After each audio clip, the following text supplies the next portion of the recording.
All right, here we are, still in Alaska, and we're looking at Article 25 of the Belgian Confession today, which is entitled The Fulfillment of the Law. And it says, "We believe that the ceremonies and symbols of the law have ended with the coming of Christ, and that all foreshadowings have come to an end, so that the use of them ought to be abolished among Christians.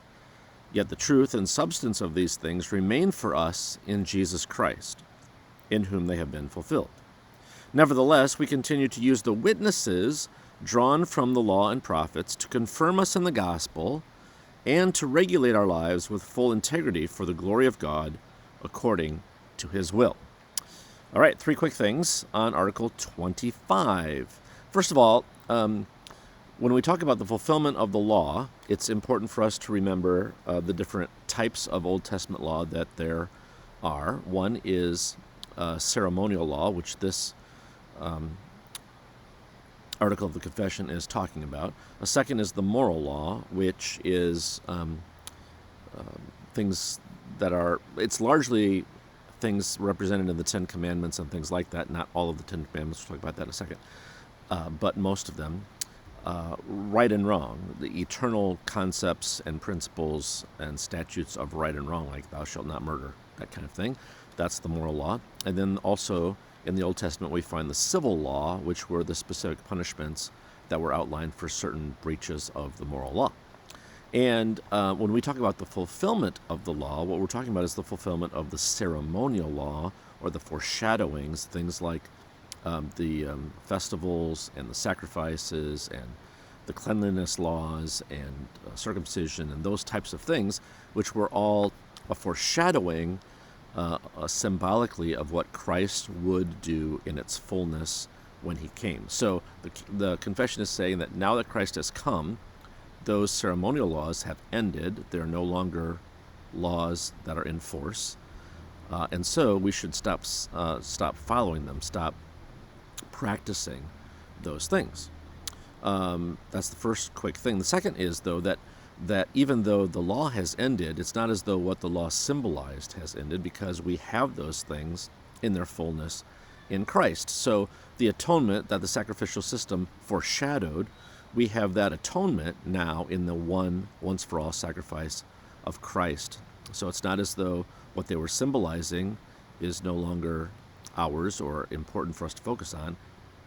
Just the opposite. We have the fullness of what it symbolized in Christ. And therefore, point 3 is that even though we don't celebrate those things anymore or practice those ceremonial laws anymore, we can be benefited by reflecting on them in two main ways. It talks about, first of all, that the witness drawn from the law and the prophets, that is the Old Testament, can confirm us in the gospel, because those things are all also foreshadowings of what we were to receive in the gospel, the atonement being at the center of that the full sacrifice and eternal payment for sins was